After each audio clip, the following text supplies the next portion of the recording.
Good Wednesday morning. Welcome to the WLBB Community Voice on News Talk 1330 FM 106.3, streaming live online at newstalk1330.com. This morning we are on the News Talk 1330 WLBB Facebook page. My guest this morning is Councilmember and Mayor Pro Tem for the City of Carrollton, Stacie Gibbs. Her current term expires December 31st, 2027. So that means this is your first year as city council person. Born and raised in Carrollton, graduated from Carrollton High School, then moved to Atlanta to study criminal justice at Georgia State University. While there, she participated in an internship program with the Atlanta Police Department. Upon graduating, she began her career as an Atlanta police officer, retired from the department in 2021 after 30 years of service. Served in numerous positions, but said her final assignment, which included working with the Atlanta City Council, was one of her favorites. Has a son, Skylar, and is a lifelong Carrollton First Methodist Church member. And she's our guest this morning on the Community Voice. Good morning. Good morning. I got to do this random Christmas trivia thing, and you're going to read the question, but I have to read all the disclaimer and stuff like that beforehand. So, random Christmas trivia cash giveaway question. We're getting close to the end. I think we got 1, 2, 3, 4, 5 questions maybe. All right, I'm going to ask you this question. When you know the answer, visit our website at newstalk1330.com. Click the Random Christmas Trivia banner. Enter your name, email, your phone, and, of course, your answer. One entry from the correct answers will be picked at random daily, and that contestant wins $100 cash. Please enter only once a day, because if you do enter more than one time per day, I don't know how we prove that, but your entry will be – that's a lot of looking, I guess, if we're going to prove that. But your entry will be disqualified for that day. Then on December the 14th, so 1, 2, that's 4 days away. Right. December the 14th, between 12 noon and 2 o'clock, one of our 12 daily winners, along with a 13th winner selected at random that morning, will have a chance to turn that $100 into $1,000 at a live remote broadcast at Carrollton on Ice, the new covered outdoor ice rink. And we'll probably talk about that a little bit this morning. Yep.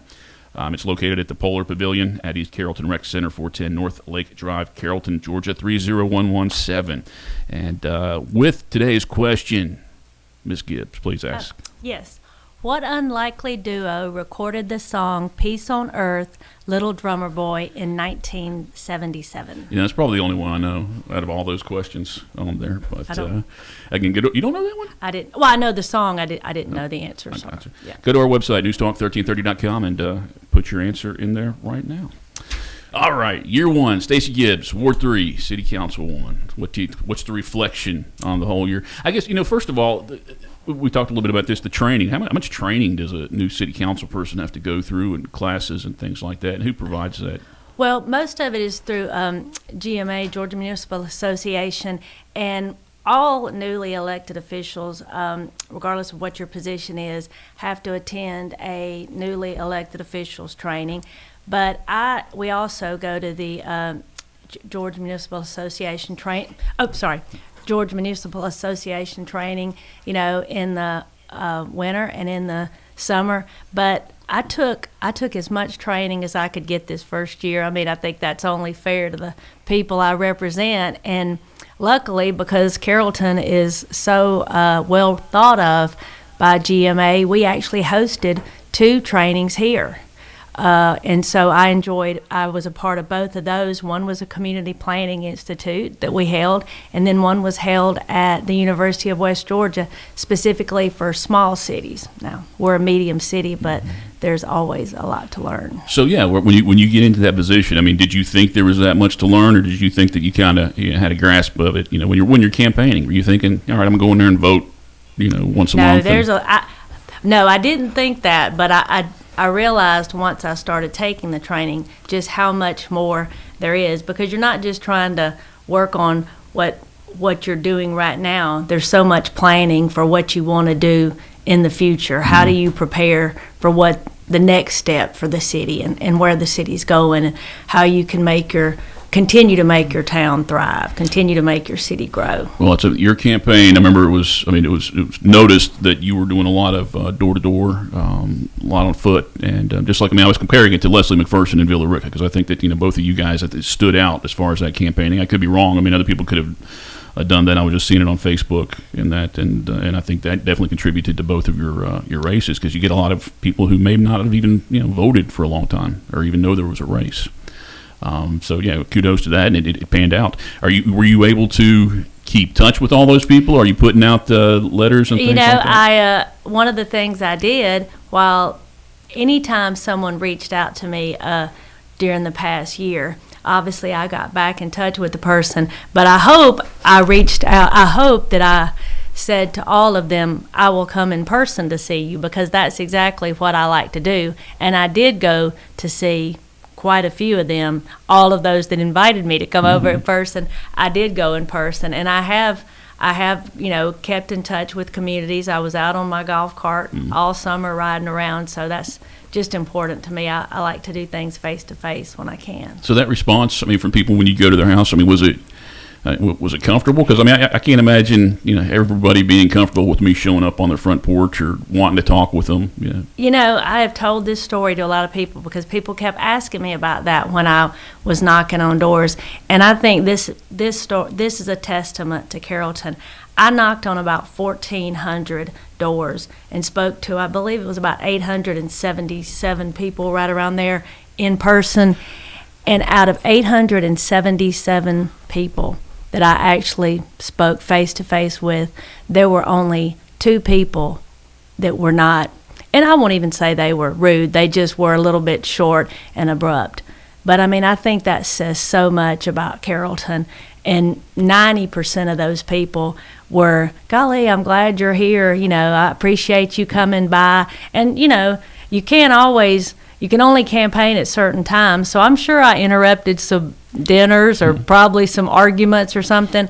But I just think that says so much about Carrollton that, out of 877 people, all but, 2 were happy to see me. Stacie Gibbs, our guest on this morning's Community Voice program. We are on the News Talk 1330 WLBB Facebook page this morning, so if you have any questions or comments, feel free to post those, and I'll share those with our guest. We are wrapping up the first year. It's when do you feel like? Do you feel like you have control? Like I don't want to say know everything, but you're confident with everything right now? Yes, I do feel like I'm confident with everything, and I have really tried to take this year and, like I said, from a training standpoint, learn as much as I can. I've talked to as many people as I can who have experience in different areas. We're so fortunate in Carrollton because, the people on the council with me are just amazing, but then the department heads for our city. They have all they've reached out to me to make sure, I have an understanding of how everything works in the city. They're always offering their time. So it's just a very close-knit organization, which, there's a lot. I've lived here my whole life, but if you haven't been in city government, you just don't know everything that goes on. There's only so much you can hear about or think about. You got to actually be there. What stands out for this year? As far as maybe accomplishments of the city, or something that something the city did good, or something that maybe concerns you. What really stands out? Well, I think one thing that I see happening is obviously we've got some big things going on with the downtown improvement plan, which I think is a wonderful thing. Downtown is in Ward 3. I work downtown, so obviously I have a vested interest in downtown and the whole city, but and I love to see what we're doing there, because we want downtown we want it to thrive. We want an area where people are walking and getting out. So we have been working on that, and every time I know we have some traffic issues occasionally with things downtown, but we're looking for wider sidewalks, more lighting, new signage, just to really draw people out, which I think is doing. What exactly will be on the square? I think they started work on Bradley Street, right? Yes. So basically, you've got Bradley, Noonan, and Rome Street. They've already done quite a bit on Bradley. I know there was some work being done this week, but they're going to be, and we'll take Bradley first, they're going to be extending the sidewalks out, especially over there in that AMP area, putting up some tree canopies. I know people probably remember we had the parklet right there in front of Local Ties. It was the little outside seating area. We've temporarily shifted that to in front of the tavern. Right. But there will be another parklet put there. The signage is there's going to be more signage, lighting, bigger, clearer crosswalks. And then they're going to pull all the sidewalks out to have more room for walking and outdoor seating. And then the same type thing going up Rome Street, starting right about at Shuckers and going up to the square. Some work over there on Johnson Avenue, and then the same on Noonan Road, starting right around Sprinkles, that area down there, and coming up. That's going to be about a 2-year project, I think David Brooks said. Mm-hmm. And he said growing pains, but it's going to be fabulous when it's done. It's there's going to be landscaping. It's just going to be, but it's just going to make it easier for people to get out, walk around, more seating, more just to kind of keep everybody out there together. And people are questioning, why would you do it during the holiday season when people are shopping? But Dave's explanation was because there's nothing going on at the AMP right now, at least for Bradley Street. That's why he started on Bradley Street. Yes, that's why they're fixing Bradley Street. And, there's not anything. And so, and they're moving quickly with it, and I think they've kept a good pace. Well, I know you got several things that you want to talk about this morning. We'll touch on those, and maybe we'll talk about Maple Street, the future of that, a little bit too. But we'll take our first break again. If you have any questions or comments, I encourage you to post those to the News Talk 1330 WLBB Facebook page, and I'll look at those during the break. Community Voice brought to you by Tanner Health System and Oak Mountain Academy. Consider the Mobius strip. Take a strip of paper, twist it, connect the ends. This connection forms a continuous loop, seamless, infinite. That's how your healthcare should be too.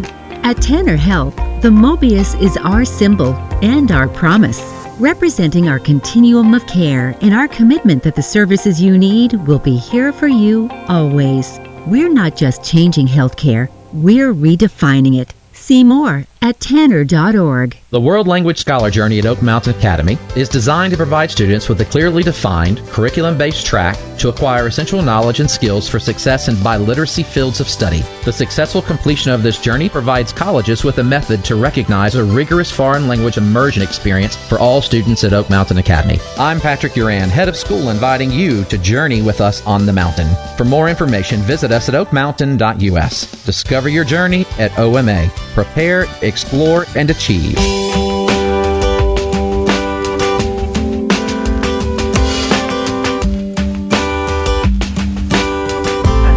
8:42. Welcome back to the WLBB Community Voice here on News Talk 1330 FM 106.3. My name's Colin Worthington. My guest this morning is Stacie Gibbs. She's Ward 3 council member and Mayor Pro Tem. That's got to be unique being Mayor Pro Tem when you first get in there, right? Well, it just kind of happened that way. The Mayor Pro Tem rotation goes to a different council member each year, and it just so happened that Ward 3 was up. So when Mayor Kaysen told me, she said, I've got faith in you, and so she put me in the position. But I tell people I have enjoyed the position, but Mayor Kaysen is so involved in everything. She doesn't miss out on stuff. She doesn't miss anything. So although I have had a few Mayor Pro Tem obligations, it's been very few, but I've enjoyed the ones I have. And you got it out of the way. Got it. Yeah, I got it out of the way. I'm done. We left the first segment talking about beautification project on the square, but Maple Street's in the future, right? Those discussions are going on. Yes, phase 1 of Maple Street. And I have to give a shout out to the city. The city has received $9.2 million in grants for the first phase of Maple Street. And, when I was working for the police department, obviously we applied for a lot of grants. It's not an easy process. I mean, to get those kind of grants. Haley Beaver's a whiz. Right? Haley and Erica are just amazing. They really are. And the first phase will start right around the railroad tracks right there on Maple Street and go out to got it right around Shuckers, that area. Actually, technically at 27, but you'll really start seeing it right around the railroad tracks, and then go out to Hayes Mill. There will be a roundabout at Hayes Mill, but there'll be a lot of beautification.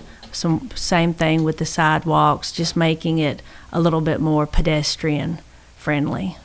And that movement's picked up, everywhere. At least everybody's talking about it. Villa Rica's been talking about it. You see other towns closer to Atlanta talking about making things pedestrian friendly. Does that encourage more shopping? Is it just good for our health? Well, I'm a runner, so for me, I love I love the green belt. I love running out. I run out Maple Street all the time, and you see people. I mean, any time of day, you're going to see people walking up and down the sidewalks of Maple Street, all the way down. So I think it encourages both. I mean, we do want to bring in more business on Maple Street as well. That's part of the long-term plan. Baxley Jewelers is leaving. They'll be gone by the end of this year. Do you know what business is going to take its place? I do not know what's going to take his place yet. I do wish him the best. Mr. Baxley is a super nice guy, and every retirement's great. But I don't know what's going to go there yet. I think he is going to be there through, like you said, through Christmas. Sure. Oh yeah, there's great deals going on right now. I mean, it's amazing. I'm surprised it's not sold out yet. But I was joking with him. I mean, we're going to see people like New Year or Christmas Eve and the day before. I mean, rushing in there. But definitely some great deals right now. And he did tell me what's going in there. I just don't know if I'm allowed to say at this point or affect the business. But it seems like it'll be a cool business that's going to set up there, an ideal location for it. Well, the square, I mean, everything. Like I said, I work on the square, and I love I have learned and had so much input from people coming in. I actually work at Atlanta West Jewelry, which is right there on the square, and people that I know haven't been here my whole life. As they say in there, I know everybody, but people come in all the time, and they may be coming in for jewelry, but I get a lot of information, a lot of feedback and input and discussion on the city. That's true. It's a good spot right there, yeah. And one thing I've enjoyed about being there is people just can't imagine how popular a place to visit Carrollton is. I mean, we have people from all over. I've met people from different countries, just about every state. Some visiting families, some coming to the university for business, Southwire, but they all speak so highly of Carrollton. Do you abide by the rule? It's like, we want visitors, but maybe not, because they come here, spend their money and leave? Or are you okay with Carrollton residential building up? Well, that's probably, and I think when I was here while I was campaigning, I think that was one of the things you and I discussed. Mm-hmm.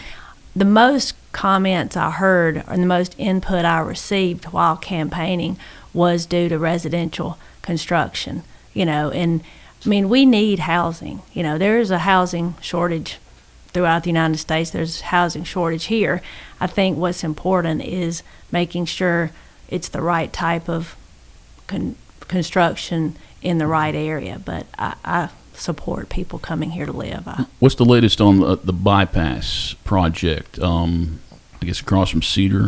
Yes, so Cedar and the bypass, right now it is in the process of it will stay as it was originally passed. That includes the commercial and then the apartments, which are up to 300 apartments, I believe. I did have those numbers, 300, 330 the apartments right or there. The townhomes? Or those will be apartments on the Cedar and bypass. Okay.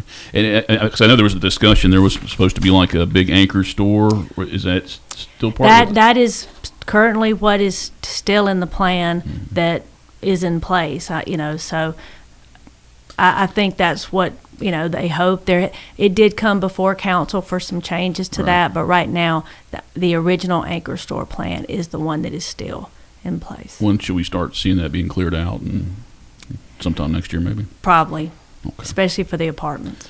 Stacie Gibbs, our guest on this morning's Community Voice program. She is a Ward 3 councilwoman, and she's wrapping up her first year in office. And who's up for election next year? Whose seats are up? Ward 1, Jacqueline Bridges, and Ward 2, Brett Ledbetter. Okay, 1 and 2. All right, great. We'll take our final break here. We'll come back with about 9 minutes on the program. Again, if you have any questions or comments, post those to the News Talk 1330 WLBB Facebook page, and we'll wrap up our program with Stacie Gibbs after this break. Community Voice brought to you by Tanner Health System and Oak Mountain Academy. Consider the Mobius strip. Take a strip of paper, twist it, connect the ends. This connection forms a continuous loop. Seamless, infinite. That's how your healthcare should be too. At Tanner Health, the Mobius is our symbol and our promise, representing our continuum of care and our commitment that the services you need will be here for you always. We're not just changing healthcare, we're redefining it. See more at tanner.org. The Entrepreneur Scholar Journey at Oak Mountain Academy is designed to provide students with a clearly defined curriculum-based track to acquire essential knowledge and skills for success in business and leadership.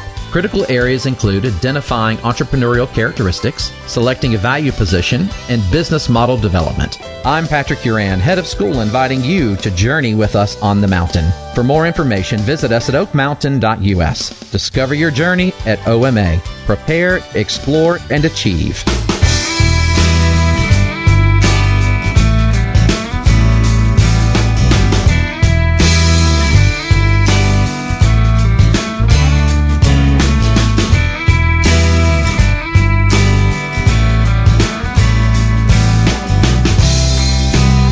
All right, 8:51. Welcome back to the WLBB Community Voice, News Talk 1330 FM 106.3. My name's Colin Worthington. We are on the News Talk 1330 WLBB Facebook page. And Wanda McGuckin, she asked, what's going on at the former church's location? Is that the green space? Maybe she's talking about the the green space. It's over there at the end of Maple. I mean, not at the end of Maple, at the end of 27 Alabama. Well, that's going to be where the new there's going to be a new downtown development right there, and it's going to be wonderful. It's going to sit right there on the corner of Alabama and 27. It's going to be a multi-use. The bottom floor will be commercial, and then the remaining top floors will be apartments. There's going to be, and that's going to be part of the addition also to the Cultural Arts Center. It's going to be beautiful. So if you're facing the Cultural Arts Center, there'll be a new convention center. It is convention center, but I don't want people to think big commercial-looking convention center. It's going to be built. It will blend nicely with the Cultural Arts Center. It will be there, and then you'll have the area, like I said, that the bottom level will be commercial. Up the floors above that will be living, and then there'll be a new hotel built behind there as well. Probably going to be. We're looking for it to be a Hilton property.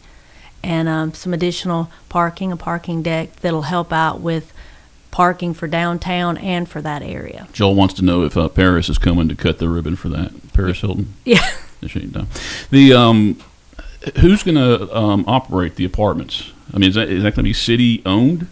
No, those are no. Okay, I mean, it's the city's property right now, right? But that'll be a commercial. Yeah, I got you. Okay, time is 8:52. We've got the big event, which is coming up, is the ice skating rink, and you guys announced that about a month ago, and that's is that already opened up? Yes, it opened up last weekend. In fact, I was out of town and was not able to go for the first night. I rode by the other night. There was a great crowd there. I think it's going to be great. My son was telling me when he was home for Thanksgiving, he lives in Charlotte, but he loves everything that's going on in Carrollton now. I'm trying to get him back here.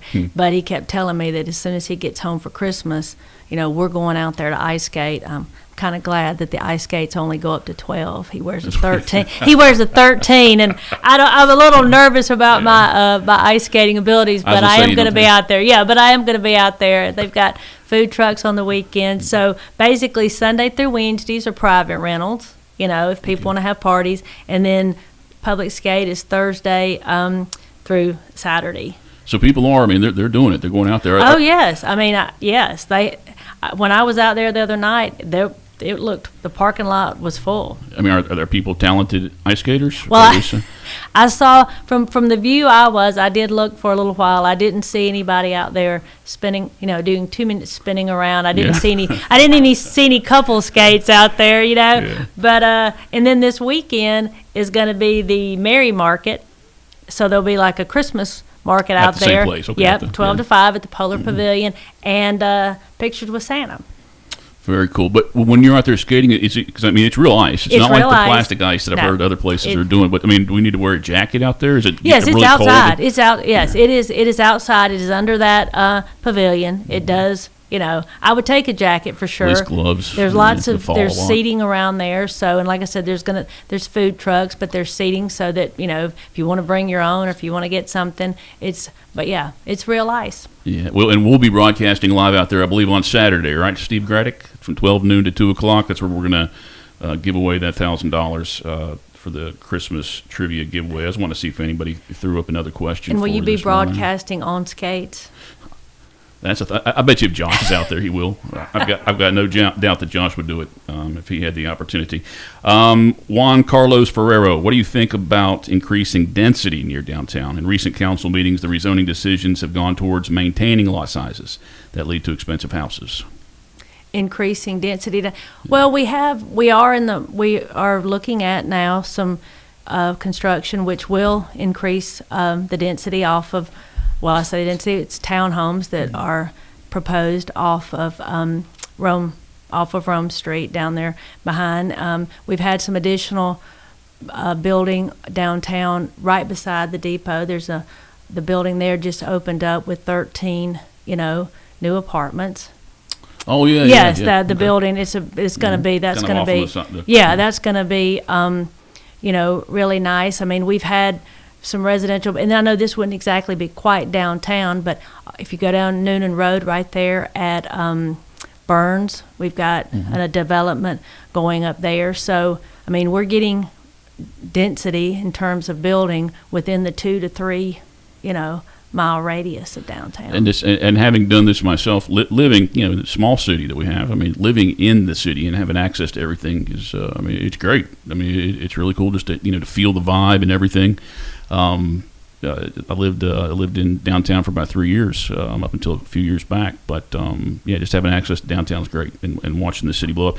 And I'll tell you what, I love the way Rome Street looks now and feels. Oh, yeah. I mean, you forget it. It could have been just like 5-6 years ago. I mean, it's changed so much. And I mean, there's not a bad house, and not every house is creative. Yep. If nothing else, we've got about 3 minutes. I want to give you a chance. I mean, anything else you want to throw out there, or is there anything that you're really looking forward to in 2025 for Carrollton? Well, I'm looking forward to the projects that we've got going on right now, and that is something I just kind of wanted to update everybody on. I know everybody loves pickleball, my son included. We got so the Lakeshore pickleball courts. I got to give a shout out for those 19 pickleball courts, a new pavilion, restrooms, changing area. Beautiful plaza, great view of the new lake area and the Lake Carroll Park, our Midtown Water Park. Okay, so construction for the pavilion and the pickleball courts is probably going to be mostly completed by the end of January going into the spring. Midtown Water Park, I don't know if you've been by there, but there's a new entrance off of M.L. King, big parking lot. They're adding additional slides, new pavilion, big covered area. That's going to be absolutely beautiful. It'll be ready for this summer. We hated that last summer we had to close it, but that's when the weather was best to do the repairs. But it's just going to be amazing. And I took my son there when he was little, so I can't wait to see what the park's going to look like. But I encourage everybody to ride by and see. And what are the you progress. doing? What are you doing 1 week from today? 1 week from today is it's not Christmas yet. It's a Wednesday. It's a Wednesday. You going to Atlanta to watch the Carrollton Trojans? Oh, is that? I did watch the game on a telephone with my friends while I was out of town in Dahlonega. We were in a cab, but we didn't have good reception, but we did watch it on a telephone. So yes, my son's a Carrollton High School graduate, as am I. It's kind of a big deal. Yeah, big deal. Very big deal. What? Probably should broadcast Graddick Communications Radio from the AMP that night, just so everybody in town can hear it while it's going on. So I think Monday we're broadcasting Bowden. So it's a big game too. Big deal for both. Yeah, proud of both. Thank you for coming out. It's good to see you again. And thank you for listening and watching this morning's Community Voice program. Tomorrow, we're going to have Kim Jones from the Community Foundation on the program. We're going to talk about all the giving opportunities that we have here locally during the holiday season, and how how you can receive the new Connector program. It's a big deal. We're going to talk about that a little bit as well. That's on tomorrow's Community Voice. My Friday guest, unfortunately, had a bail on us. So I'll try and get him back on probably in the new year. But tune in for tomorrow, and we'll try and get us a guest for Friday. Community Voice brought to you by Tanner Health System and Oak Mountain Academy.